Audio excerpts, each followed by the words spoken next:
According to the World Health Organization, 1 in 5 people on Earth suffers from constipation.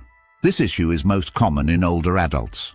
On top of that, women are twice as likely to experience constipation as men. Children, by contrast, are 5 times less likely to suffer from it than adults. However, it's important to note that modern kids are dealing with constipation more often than they did 10, 15, or 20 years ago. Only 1 in 4 people with this problem actually seeks help from a medical professional. The rest turn to self-treatment, looking things up online, asking for advice, or heading straight to the pharmacy to buy medication. That means only 25% of people get professional help, while the remaining 75% simply manage the symptoms in the moment. So what do these 75% do? They rely on well-known methods.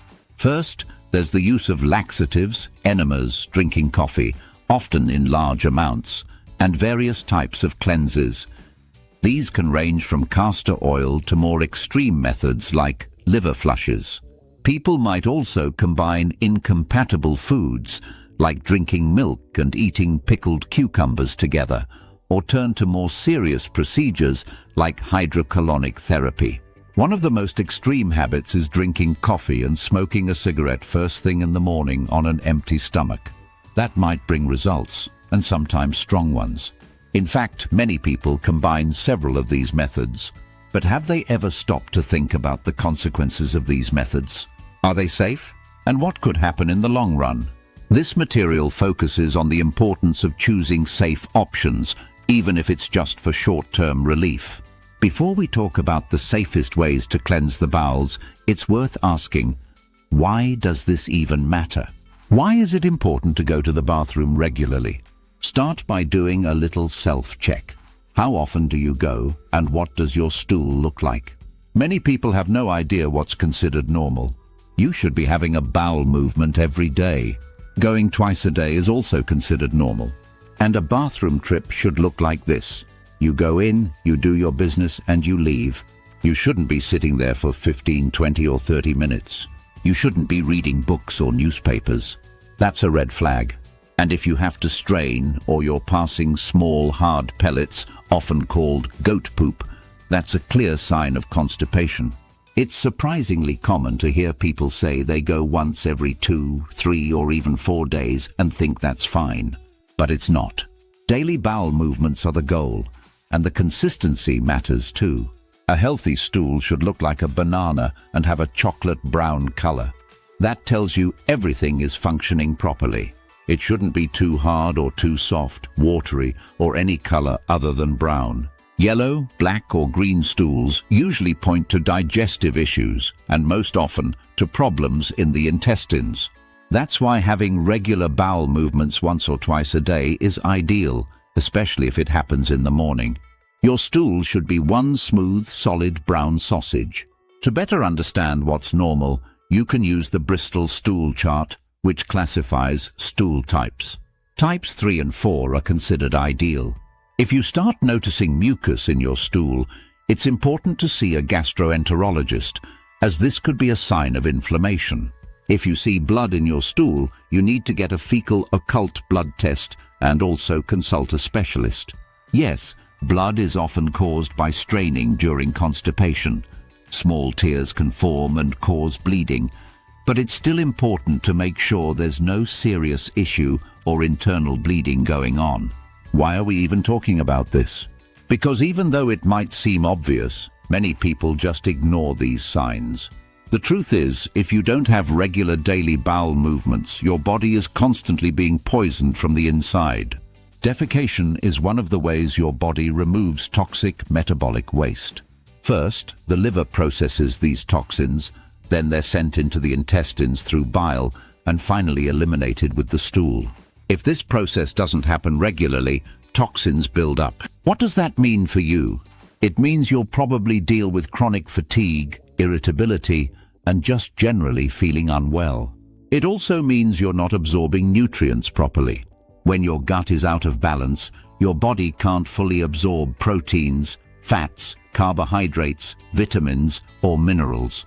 This can lead to all kinds of issues: hair loss, skin problems, acne.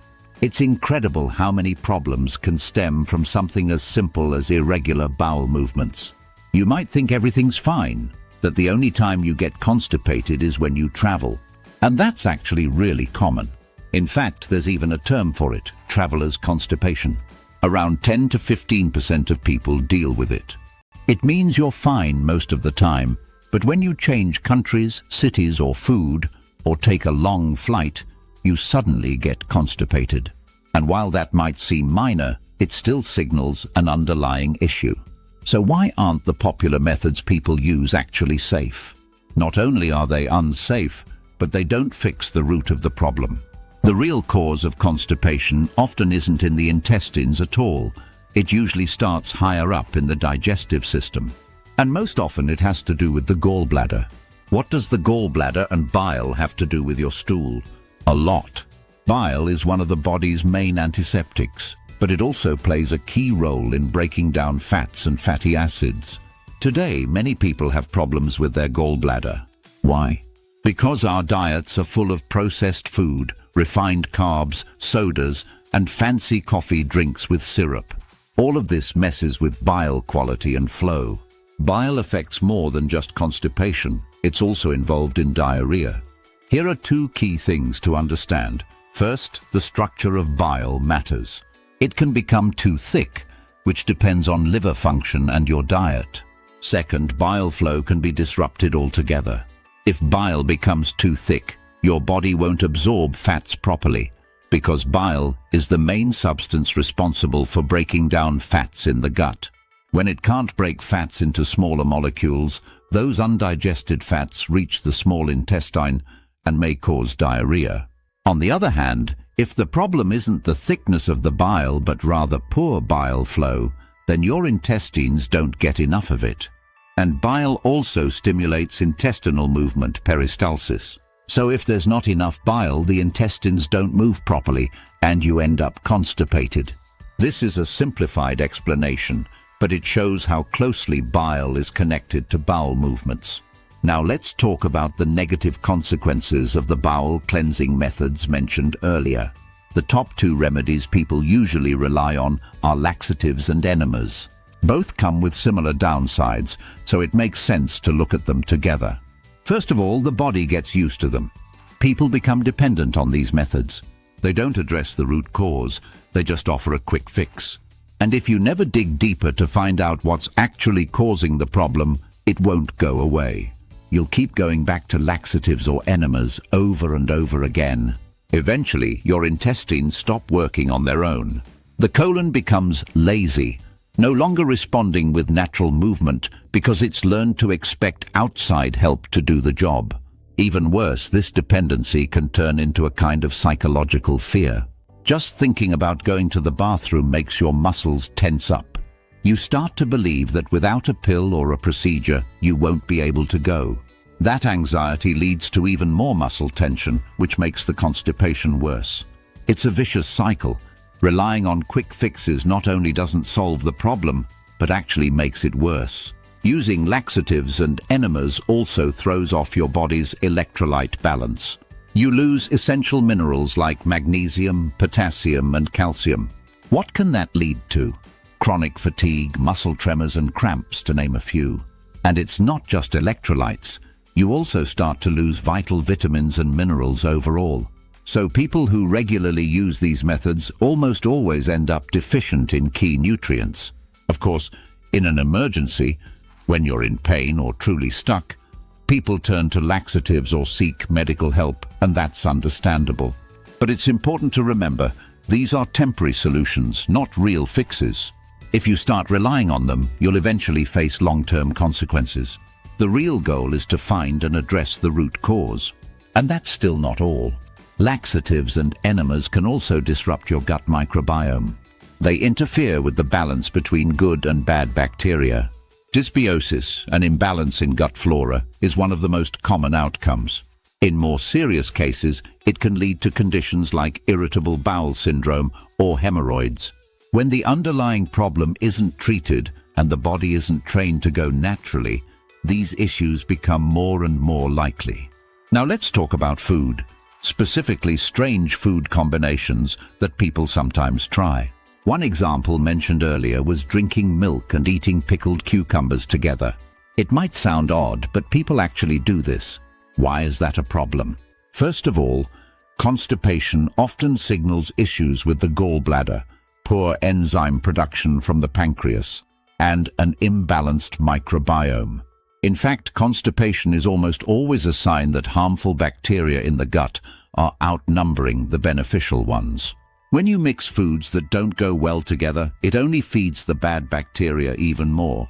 On top of that, because this kind of food combination isn't properly digested, the harmful bacteria start participating in the digestive process. This produces methane gas. Sure, it might trigger a bowel movement, but it'll come with bloating and gas, which definitely isn't good for your overall health. Another method people use is cleansing with various herbal teas or brews. One of the most popular is castor oil. And while it might seem natural, the negative effects are often the same as with laxatives and enemas. In fact, castor oil can be even worse. It can cause allergic reactions, toxicity, and irritation of the intestinal lining. And that brings us to an important point. Irritation of the intestinal lining is something we really need to consider when using harsh, unnatural methods. Constipation already signals that the body is dealing with toxicity, microbiome imbalance, and damage to the gut lining. Using aggressive remedies like enemas or castor oil only makes things worse. What starts as a simple case of constipation can quickly turn into a diagnosed medical condition if these methods are overused. Now let's talk about one of the worst methods people use: cigarettes and coffee. It's worth looking at them separately, especially coffee, since even people who follow healthy diets often drink coffee to relieve constipation. The effect of cigarettes and coffee is pretty clear. They relax the muscles. The gallbladder, for instance, is a muscular organ. It contracts and relaxes, and that's how it helps move things along. Cigarettes and coffee both contribute to that relaxation. Coffee, in particular, stimulates bile flow by relaxing the gallbladder's walls. The problem is, combining these two can immediately disrupt liver function, and the liver is key here. It produces cholesterol, and from cholesterol, the body makes bile. So when you rely on these harsh methods, you're not helping the root cause, you're making it worse. And if you're smoking or drinking coffee on an empty stomach, that's even more harmful. It irritates the lining of the esophagus and stomach and can eventually lead to ulcers. Now, when it comes to coffee and caffeine in general, this isn't to say that coffee is evil or should be avoided completely. In fact, coffee has many scientifically proven benefits. But there are important factors to consider: how much you're drinking, how quickly your body clears caffeine, and whether you're under chronic stress. If you're already stressed and using coffee every day just to go to the bathroom, you're only adding fuel to the fire. It's also important to know that coffee causes dehydration. Sure, it might stimulate your gallbladder in the moment, but unless you're also drinking a glass of water for every cup of coffee, you're actually drying your body out. Dehydration makes bile thicker and slows its flow, which leads right back to constipation. So once again, it turns into a cycle. You think you're helping, but you're actually making things worse. That's why relying on coffee to go to the bathroom isn't harmless. It doesn't solve the root problem, and long-term, it can disrupt bile consistency and make everything harder. The last method to mention is colon hydrotherapy. It's not something people typically do at home. It's usually offered at health resorts or clinics as part of a treatment plan. The procedure does exist, but let's be clear, it has little to do with actual intestinal cleansing. Yes, it involves flushing out the colon, but it only affects the large intestine. There's no way to reach the small intestine with this method. And the small intestine is what really matters. That's where most of the gut microbiome lives, where nutrients are absorbed, and where immune cells function. Colon hydrotherapy doesn't touch this part of the gut, which is why it doesn't solve the real issues. If we're talking about proper gut cleansing, what we really mean is regular, healthy bowel movements, not enemas or fancy irrigation treatments. So when can colon hydrotherapy be useful? It can be effective in controlled environments, like medical retreats or fasting clinics, where your diet is monitored. In these therapeutic settings, it can support the body. But even then, it should be followed by careful steps. Colon hydrotherapy washes out all bacteria, not just the harmful kind, but the beneficial ones too. That's why it's crucial to restore the microbiome afterward. Ideally, this would include an enema with probiotics, or at the very least, taking metabiotics or probiotics by mouth. Since the gut gets stripped clean, the next bacteria to settle in will shape your gut health. You want to make sure it's the good guys who take over.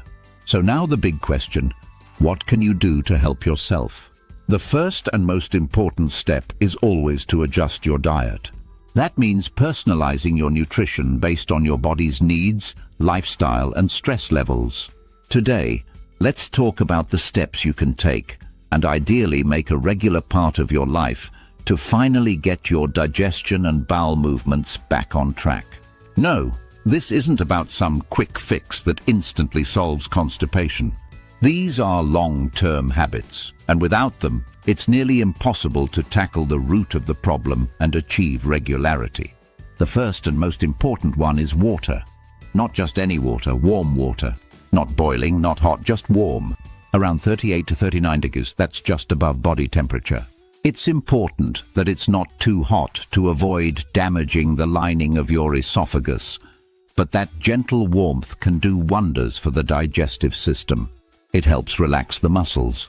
The gallbladder, after all, is a muscle like any other in the body, and the goal here is to promote the flow of bile. To do that, the gallbladder needs to be relaxed. Warm water helps with that, and on top of that, water is literally the main ingredient in bile production. It's worth pointing out, bile is 95% water. If you're not drinking enough water, constipation is basically guaranteed. And if you're already dealing with constipation, your absolute minimum intake, regardless of your weight, should be at least 2 liters of clean drinking water per day. Now let's talk briefly about food. One of the most important things to understand when it comes to diet and healthy digestion is that breakfast plays a key role. If you want to get your bowels working properly, breakfast is your best friend. And ideally, it should happen at the same time every day. That doesn't mean it has to be at 7 or 8 or 9 a.m., just that the timing should be consistent. Why? Because consistency helps train your gut microbiome. Your gut bacteria adapt to routine, and they're actively involved in digestion and stool formation. This is why timing is rule number 1. Rule number 2, breakfast must include fiber. Lots of it. Yes, fiber should be part of every meal throughout the day, but breakfast is non-negotiable. Most people aren't in the habit of eating greens or vegetables in the morning, which are the main sources of fiber, so they miss out on one of the easiest ways to prevent constipation. So remember, breakfast should be regular, and it should be fiber-rich. Good sources include fruits, vegetables, greens, and berries. Here's one great habit you can add to your morning routine: flax seeds. Flax seeds are not only rich in fiber, but they're also great for healing and soothing the digestive tract lining. Here's a perfect recipe that combines both flaxseed and fiber to support digestion.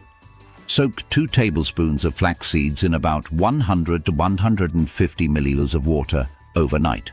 In the morning, blend the mixture until smooth. You can get creative here. Add berries, apples, celery, cucumber, or blueberries. Blend it all together. You can even make it into a kind of flax porridge. For example, if you mix the blended flax with almond milk, you get a creamy, nutrient-packed almond flax breakfast. Or simply drink it as a flax smoothie on an empty stomach. Either way, it will gently stimulate bowel movements and help repair the gut lining. Now let's move on to physical activity and how it can help. As mentioned earlier, more and more children today suffer from constipation. That's partly because of processed food and ready-made meals, but it's also largely due to a sedentary lifestyle. And that applies to both kids and adults. In fact, many cases of childhood constipation are solved simply by getting the child involved in sports. The same goes for adults. Why does this matter? Because when you move, it's not just your arms and legs that get a workout, your internal muscles do too. That includes the gallbladder. That's why the classic advice of walking 10,000 steps a day is still relevant. But you can also add a few simple exercises as soon as you wake up.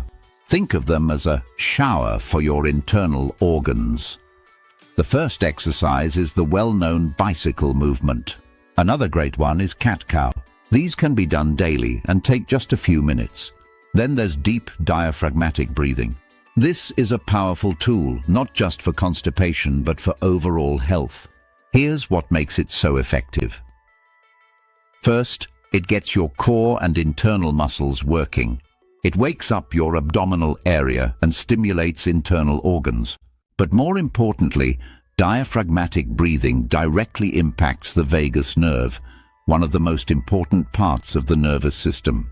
The vagus nerve helps regulate digestion, including stomach acid production and bile flow.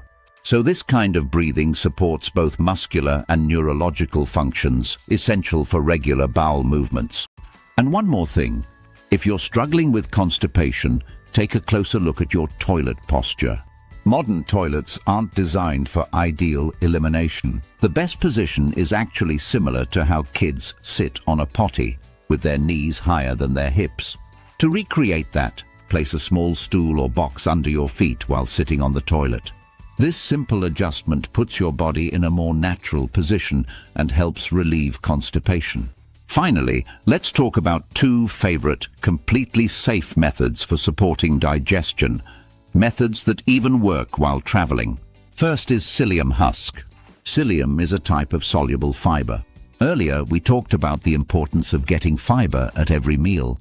But for people with digestive issues, jumping straight into high-fiber foods can cause bloating or gas. Psyllium is a gentler option. Unlike bran, it turns into a soft, gel-like substance and doesn't irritate the gut lining or flush out essential minerals.